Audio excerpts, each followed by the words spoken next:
all of that being said, we'll dive straight into the markets.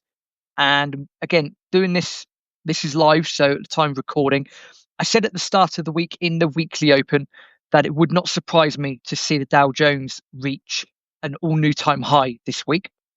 And we are on a shortened trading week, so we're a couple of hours away from the market or the US markets closing until Monday.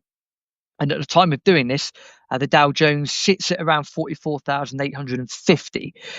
So it's up very heavily on the week. It's up over 1,000 points on the week, about 2.3%. It needs about another 200 or 220 points in the next couple of hours in order to get a new all-time high.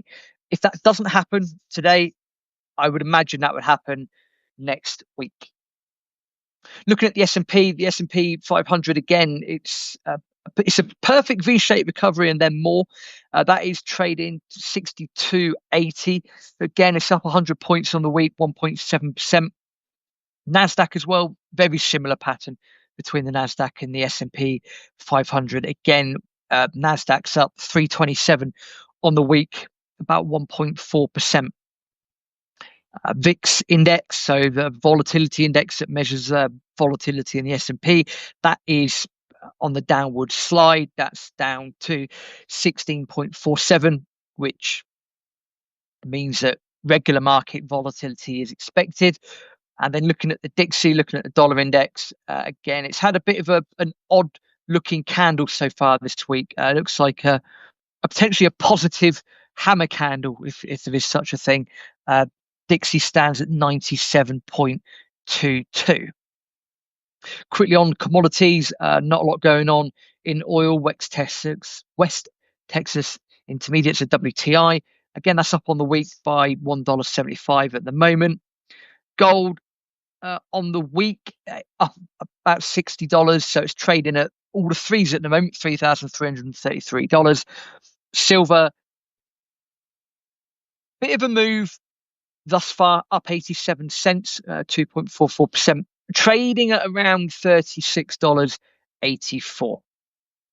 Platinum, again, is the story, I would argue, for a multitude of reasons. Again, on the week, it reached highs of 14.33, that's in US dollars. And again, at the time of recording, it's sitting at around $1,375, so up 2.8% on the week, $38 on the week. The weekly wrap that I normally do, even though I appreciate that most of the audience, or I don't have a worldwide audience, but most of the audience is from the USA. So the weekly wrap will still be with you on Friday the 4th, or Independence Day, and it will still be done after market close, because I'll keep an eye out on the Asian markets and European markets, because what I find sometimes is that when a set of markets is closed, sometimes there could be some shenanigans in the other markets. So I'll keep an eye on that, and then that weekly wrap will be with you at the close of play on Friday the 4th of July. That leads me to say, of course, if you are from the USA or you are American, obviously a happy 4th of July for tomorrow. Have a good bank holiday weekend or an extended weekend and enjoy your vacations. I should point out that the Contrarian Capitalist is running its biggest ever offer over the weekend, valid until the 8th of July, and that's 70% off for 12 months on both monthly and annual subscriptions, and that will give you access to around 10 premium newsletters a month, mid-month macro, end of month macro, also the weekly wrap, weekly opens, so a lot of newsletters, and also early access to all of the expert podcast interviews, as well as a full archive. And again, with 70% off for 12 months. On the monthly plan, that works out at $6.30, and on annual, it's $48, $4 a month if you go on to annual. So for the price of a coffee, that's an incredible amount of content coming your way. There will be a button that will go into the post with this, or if not, then have a look at the post from this morning and any other post between now and Monday, the 7th of July. They will all have those special offer buttons in them. So 70% off for 12 months, $6.30 a month, or on annual, $48. So that's $4 a month. Looking at other things that are going on around the world, I'm just going to bring up the latest on what's going on with the USA. Obviously, a lot going on. And again, at the time of recording, the Democratic leader apparently has given a marathon speech because he's trying to delay the vote on Trump's spending bill.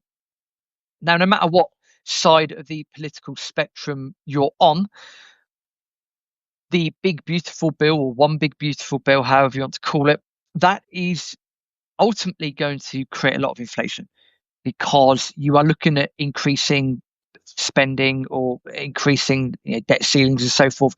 In effect, a couple of trillion one way or another is going to get added on to the current deficit, which is just north of 37 trillion. Now, there's different commentators out there that say different things. Some people say that actually the US debt's not overly important. It's manageable. It doesn't really matter. We've got a lot of assets, land, etc., etc. So therefore, the debt number doesn't matter. You will have other people that say, well, at 37 trillion, this is ridiculous. We've got to reduce the debt. We shouldn't be increasing it. Is it part of an end game? It could be. I don't know. I would personally fall on the fence. Oh, sorry, I wouldn't fall on the fence. I would go on the side of the debt should be reduced. But within all these sorts of financial shenanigans at the moment, point being that adding a couple of trillion onto it is going to create inflation, because you're going to have to print this currency into existence. And as we've seen before, and as history has shown us, what happens is that all of that will take 18 to 24 months to go through the financial plumbing, the economic plumbing, and that will lead to inflation. So therefore, if you are aware that that's coming down the road, what are you going to do to protect yourself? Again, this isn't a financial recommendation. I would strongly advise that you go and research gold, research silver, have a look at platinum. As we've just said, platinum's on an absolute tear at the moment, and also have a look at Bitcoin as well. So again, none of those are financial recommendations, but at the moment, these seem to be, especially gold, seems to be the best inflation hedges and a way to preserve and protect the wealth that you have. Now, of course, if you listen to this and you've already got gold and silver, you're going to be well au fait with all of the reasons why you should own them. If you are yet to have a position, again, I'd recommend you go and do some learning, do some reading. There's plenty of podcasts on the Contrarian Capitalist, plenty of posts as well that you can read and engage with. Again, underlining the reasons why you should be looking to have gold as part of your portfolio. In terms of mining stocks, I know there's people that like to ask about mining stocks. I am not a mining stock expert. I know that frequent podcast guest Don Durrett, he will be back on the podcast in September. We've decided to do about every 3 months for a catch up, because he knows a lot about the mining space. And of course, I'm always working on trying to get a big variety of guests on the show, as many as possible. And again, other people that look into mining stocks and also Bitcoin as well, because it's not an area that I personally know a lot about. The point being that regardless whether you're Democrat, Republican, or even if you don't care about politics, no matter what country, if your government is looking at increasing spending and is looking to raise debt ceilings or looking to print a bunch of currency into existence, that's going to create inflation. At the same time, that's likely to devalue that currency, so in this case, the US dollar. And as a result of that, that will lead to inflation, as we've discussed. And then if inflation's coming down the road, what do you do to protect yourself?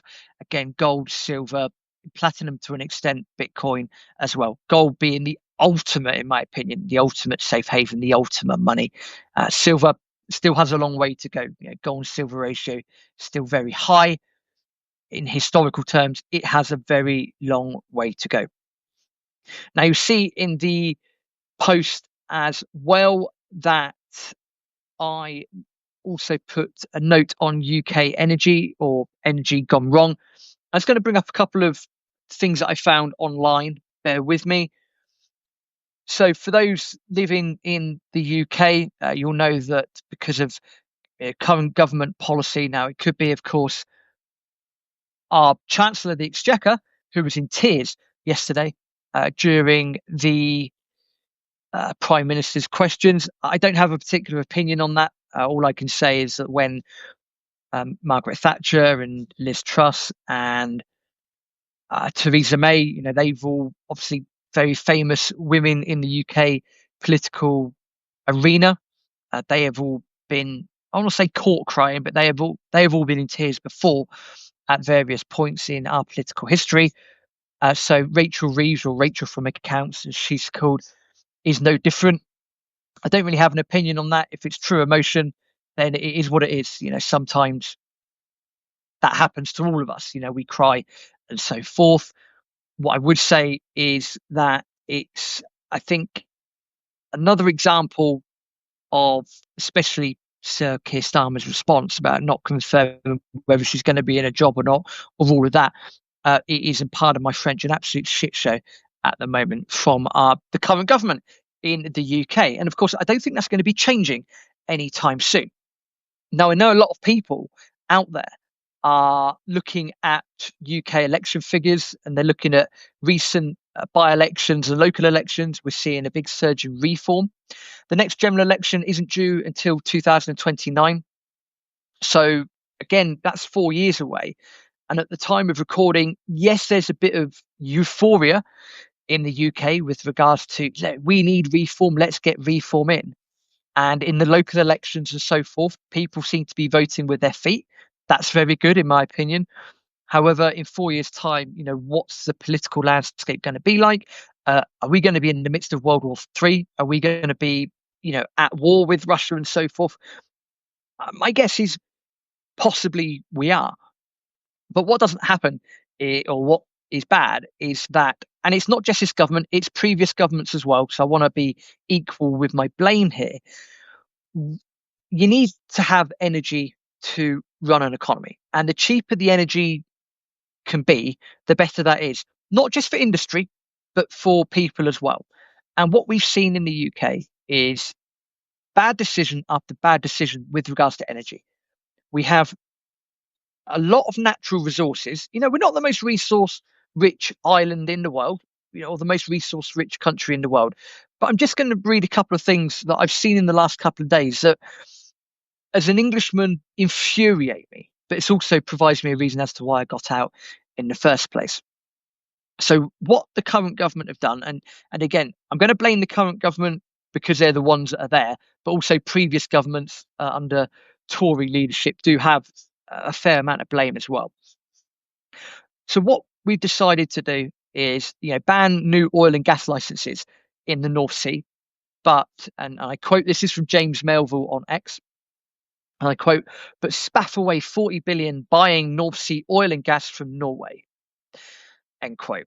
And I agree with that. If we look at the island of the United Kingdom, Great Britain and Northern Ireland itself, there's a lot of oil in the North Sea.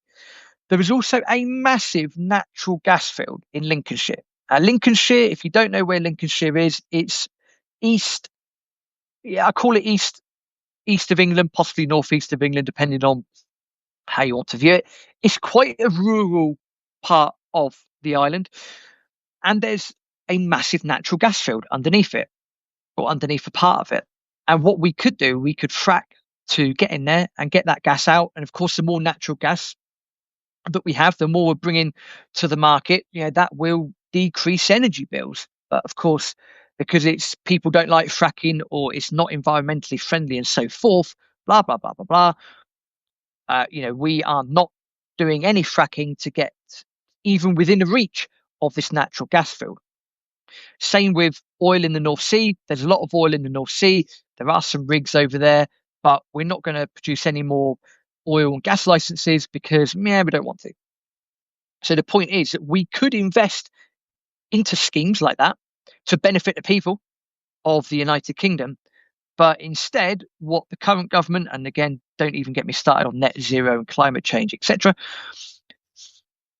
because it's part of it, part of the globalist playbook, so to speak. Point being that we're not going to produce any more new licenses, and instead we are going to pay, in this case, Norway about 40 billion pounds a year to import oil and gas when we could do it ourselves.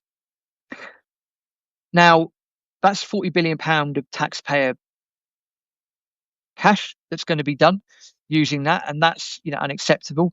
James Melville, just looking at the tweet again, also goes on to say that we buy coking coal worth about 7.2 million a year from Japan, but the UK's banned coal mining. So again, we could, especially up in Cumbria, we could do this ourselves, but no, we don't want to. Then also spend 50 million on sun dimming experiments. That sounds crazy, but I believe that's to be true, that's happened.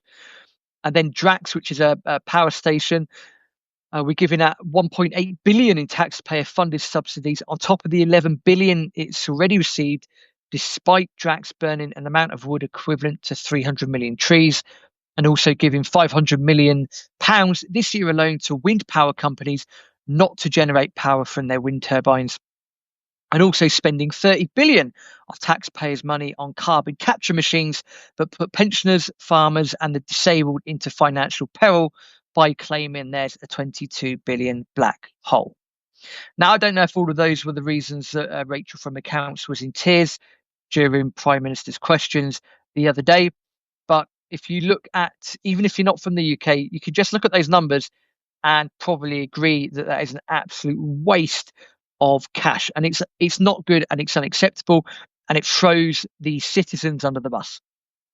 Not even mention the social demographics and socio-economic issues that are happening in the UK as well.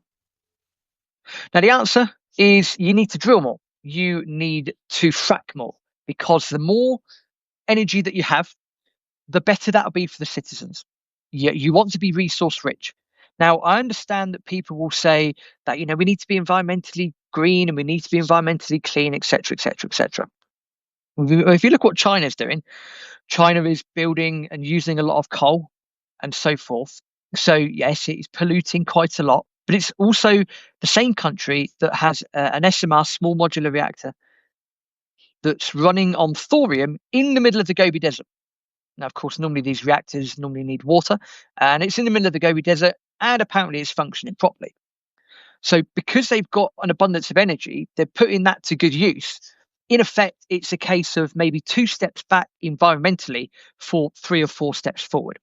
And I wish that the UK government and the clown that is Ed Miliband and so forth, I wish they could see that.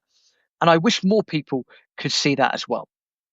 So if you ask people, do you want a cleaner and greener society and a cleaner and greener world? I would imagine the answer is yes. I agree. I would like that as well. But if you have to take 2 steps back to get there because you need energy abundance, to then take 3 or 4 steps forward to get to more nuclear reactors and so forth, I think most people would accept that. But again, the narrative that we're being force fed, I think is unacceptable. And again, as James Melville's done here, when you start to put the numbers together, you realise that, especially if you're in the UK, you are getting absolutely screwed 7 ways from Sunday. And what doesn't happen, or what doesn't help, on top of that is, again, I saw this from an unnamed source on X. I forgot where it came from. And assuming these were about right, then this will give you an example of average annual energy costs. So apparently in France, it's £485. Belgium, and this is per year, 485 in France, 520 in Belgium, 495 in Spain, 550 in Germany, 600 in Denmark, 470 in the Netherlands, 465 in Austria, 460 in Norway, 405 in Finland, a paltry 150 in Poland, and guess what the UK is? £2,325 are the average annual energy costs. So it's almost like, through design, the government system and the energy system is designed to make citizens of the UK much poorer. Now, of course, if citizens had an extra £1,500, £1,500 per year disposable income, what would they do with it? Well, you'd probably spend it. If you're then spending it maybe you save it, you should go and buy gold, but whatever. If you're spending it, you're then going to stimulate the economy. So it's not a surprise to see that the UK economy is faltering. What also doesn't happen is when your Chancellor of the Exchequer, and it's a tough job, I admit, but when someone's visibly breaking down in Parliament and it sends a gilt price soaring, and I'll cover that in the weekly wrap. That's also not a good look at all.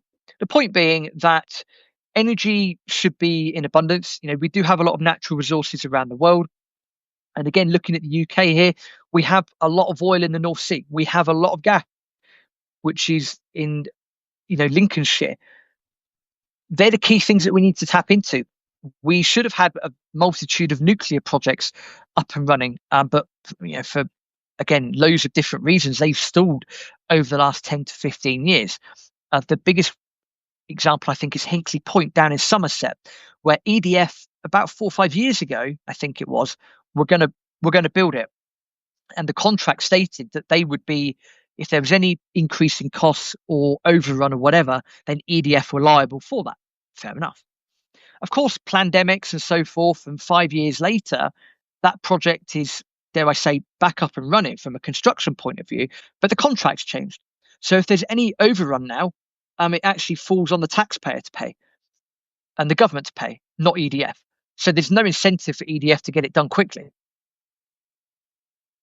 And if there is overrun, and of course everyone knows what public spending's like, try and do a project which should be 10 million and you'll get charged $1 billion or whatever crazy number people want to make up.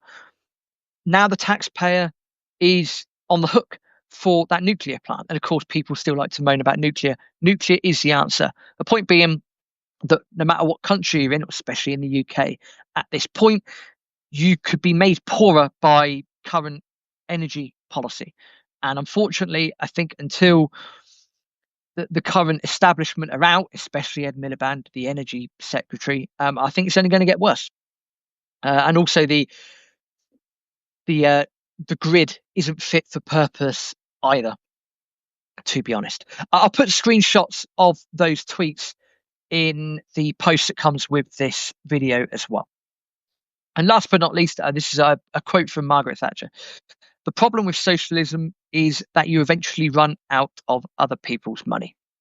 It's not just the UK that has these issues. We're seeing that there is a growing trend for the New York mayor to be announced, and I completely forgot his name, but point being, he is an absolutely massive socialist, and if he gets elected, and you could argue that New York's gone downhill anyway, it's a blue state, etc. Again, I'm not going to get involved in that. I'm not from the USA. Point being that with any form of socialist policy, again, as that quote says, the problem with socialism is that you eventually run out of other people's money. Just be careful with what you wish for. All of that being said, the other post that's out this week, so I'm stumbling and mumbling away. The other post, a couple of posts that are out this week. First of all, I looked into the Brookings Institute report. Simon Hunt from a recent podcast mentioned it. I had no idea of it. I looked at it, I've read it, I've summarized it in 10 points. That post came out this morning. The weekend ahead, the weekly wrap, again, will be out at regular time. The weekly open will be out at regular time. There's also an historical piece out on Monday the 7th, and that is looking at why gold and silver still shine. So it's a history of gold and silver in terms of coinage around the world. That'll be out on Monday. And as I mentioned, for this July the 4th weekend, so up until the 8th of July, there's 70% off monthly and annual subscriptions for a 12-month period. So that works out at $6.30 a month. And on the annual subscription, it's $48 for the year, just $4 a month. So for the price of a coffee, you're going to have access to around 10 newsletters a month. Also, early access to all of the podcasts as well. There will be special buttons. I'll add a button to the post that comes with this video. Again, in the weekly wrap, weekly open, the Brookings report that I mentioned, the discount button is in there. So come and join the growing community. And again, for the price of a coffee per month, I would, of course, highly recommend it. Again, if you listen to this and you're from the USA, have a fantastic Independence Day tomorrow and have a really good weekend. I'll be back with a weekly wrap tomorrow. And for everyone else, have a fantastic weekend. Have a fantastic end to the week. Take care and see you soon.